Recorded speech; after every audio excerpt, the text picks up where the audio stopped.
Jenn Cooper and we're going to give you the goods today. We're going to keep it 100. And if you're really excited to talk about what the most successful network marketers are doing to crush their business in the new year, we're going to have a conversation with you about goal setting, action taking, the methods, the strategies that are most important if you want to fire your boss in the new year, you want to double your income, triple, quadruple. How about we 10x your income? I feel like this next year is going to be about new people, new leaders emerging, new people tapping into developing more skills and having better conversations. So many of you just don't feel like you're good at talking about the business. I know I felt that way for a long time. I was like, I didn't even talk about the business, John, for like my first 2.5 years in network marketing. And it is my number one regret. It was my number one regret. Why didn't I want to do it? I didn't feel like I was good at it. Yeah. And I really feel like this is going to be the year that so many of you are going to learn how to simplify your message and your invite so that it doesn't spook you, and also so that you're not emotionally attached to it. And the more you do it, the more skilled you're going to get. And guess what? People will eventually say yes.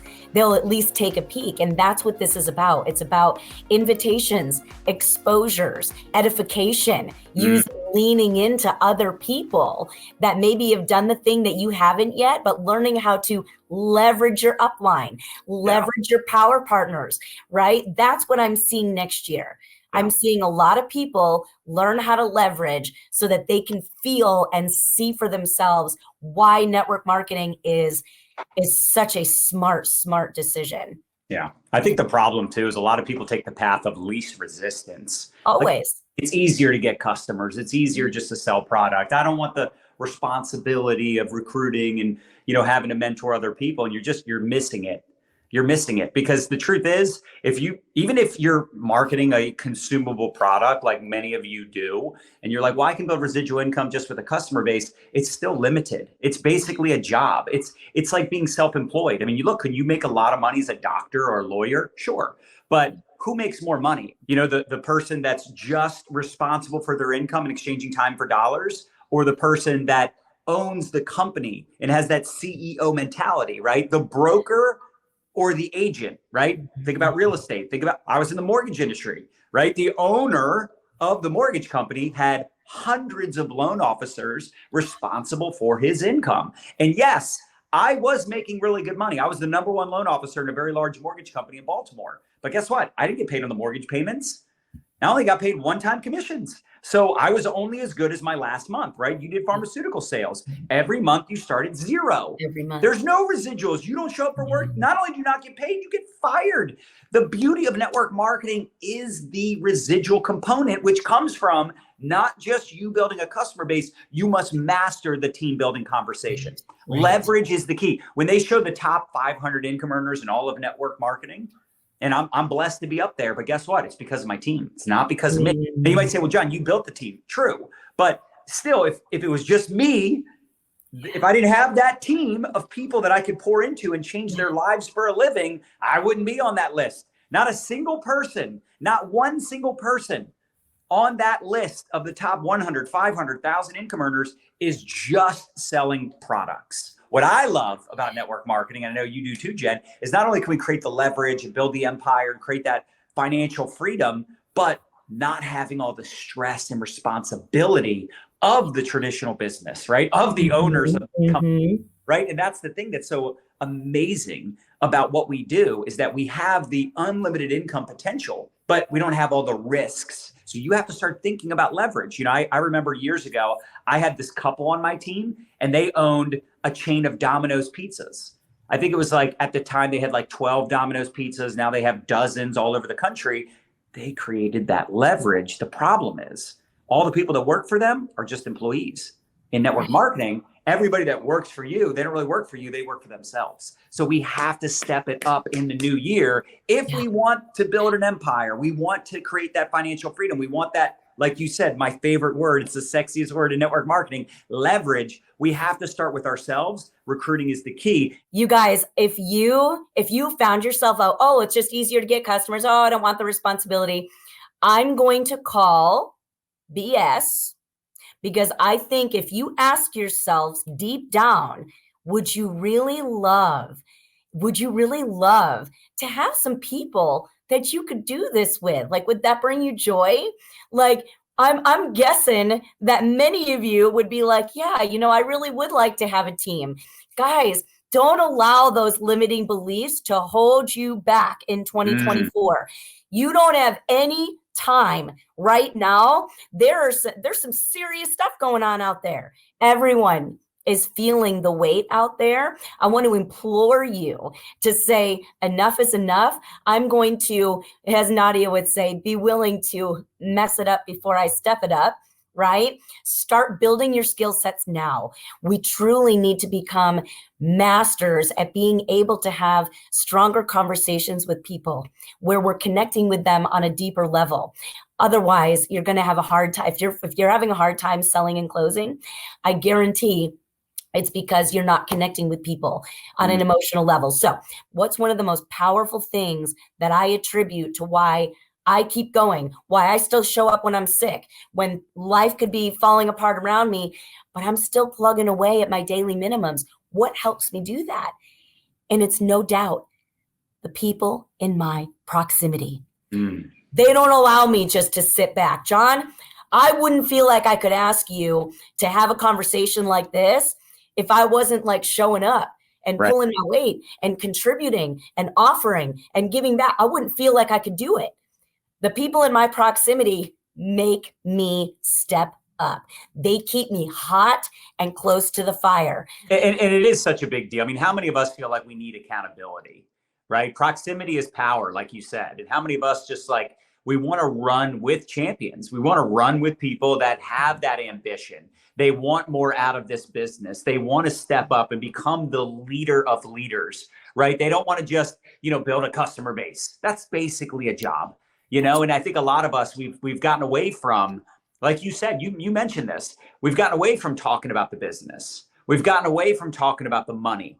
People are looking for ways to make money right now. Inflation, down economy, high interest rates. Like there's not a lot of opportunities out there. There's not a lot of ways to make money. And the things that are out there, a lot of them are short-lived, right? I always say if it's easy, it's sleazy. And the problem is a lot of those things, because they don't last, and you're constantly having to start all over, you get discouraged after 3, 4, 5 years and doing a bunch of those programs and realizing that you don't have much to show for it. And that's why I love network marketing, because it has the long term, but I know in the short term, it's the grind, it's the numbers game, it's the showing up when you don't feel like it, or you don't feel super confident, or I don't know what to say to people, or I don't know what videos to tag them in, or I'm not an expert when it comes to the compensation plan, or I'm not a product expert. And we have all these limiting beliefs because we think that we should know more than we know, or we should be more confident, or we should already, have confidence. And confidence comes from courage.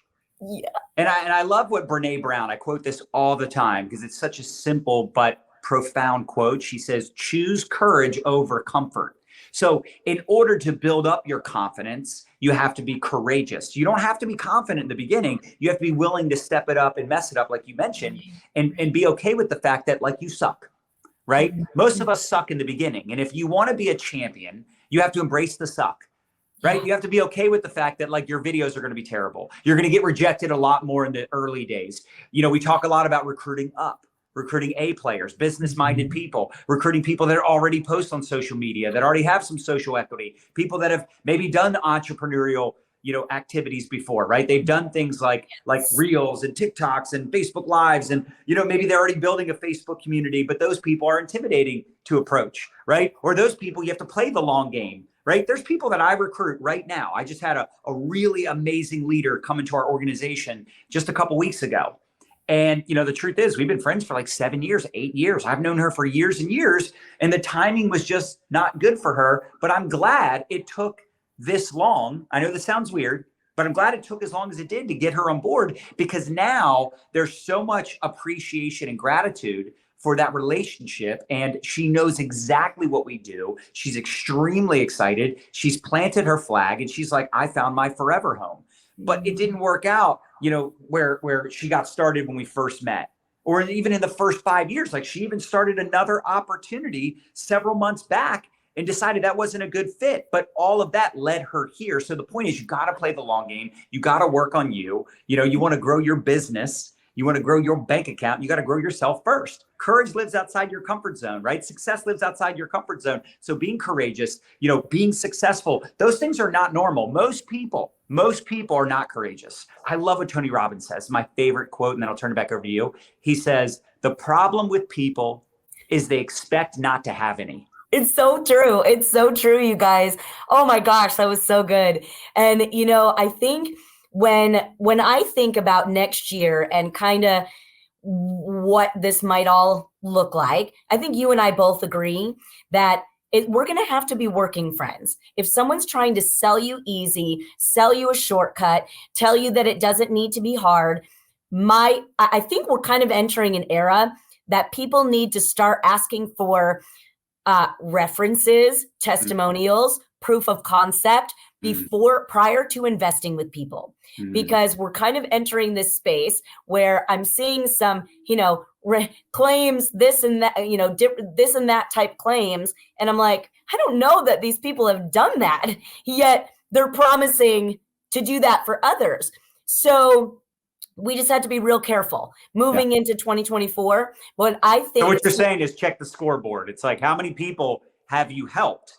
You're making money, but what about the people that you're mentoring? What about the people that are buying your program or joining your team? Yes. Like, where's the proof of concept? I love that. Check the scoreboard. Correct. There's just some things that they sound good, they look good, and they might actually be good. But if a year or two later, you're like, oh yeah, I remember throwing money into that thing and that was a waste, or I got caught up in this thing. Like, it's frustrating when you look back and you go, I should have known better. Right. Because there's those like red flags. Sure. There's your intuition goes off. You're like, there's something not right about this. But, this person and this person are involved in it. Let me just throw some money at it, see what happens.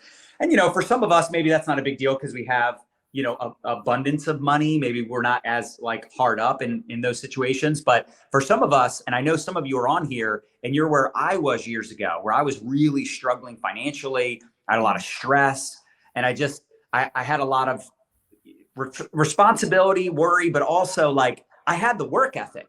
So I just needed to choose okay, I know that big problems, big paychecks, right? Bigger the problem, bigger the paycheck. I know that I can figure this thing out, but I want to make sure I have that alignment. I'm in the right vehicle. I'm working with the right people that have the right intention. And I was with this one company for 7 years. And after 7 years, not 7 months, not 7 weeks, not 7 days, 7 years. I knew that I was no longer aligned with that company.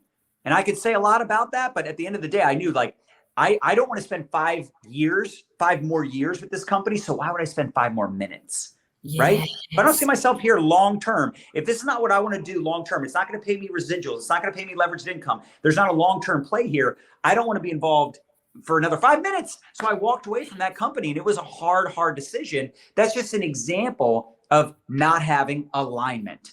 So whether it's a course, a program, a company, an opportunity, an investment, a product, people that you're looking to partner with, or people you're looking to invest with, whatever it is, just make sure it feels good. Yeah. You have that intuition. Don't ignore that. Right now, you might be scared, but scared money don't make money. But if you feel hey, this is what's going to take me to that next level. I mean, think about it, y'all. What do people want to do in the new year? Right? What do people want to do? They want to make more money, right? And they want to get in shape. And a lot of us can help people with all of the above. You and I have had many conversations about skills and the skills that are required. You guys, I want you to remember this. Your skill sets truly are your income insurance. You will never go wrong. The reason that John has always been able to do what he's been able to do is because he's built so many skill sets along the way. Wouldn't you love to know that you can to become self-reliant? Self-reliance is that's the biggest flex. Yeah. Self-reliance, like when you don't have to worry about things falling apart because you can I love how, what did Jim Rohn said, that he became a millionaire when he was 30 and then bankrupt when he was 32, lost it all when he was 32. And he said, then he built it back up to millions in a fraction of the time. Why? Because he had the skill sets. He developed the skills that took him to his first million, right? So when he lost it all, he was able to tap into that because that self-reliance of, yes, I'll figure this out. Yes, I can do this. You guys, you'll never go wrong building your skill sets because they truly are what are going to make you money over and over and over and over again.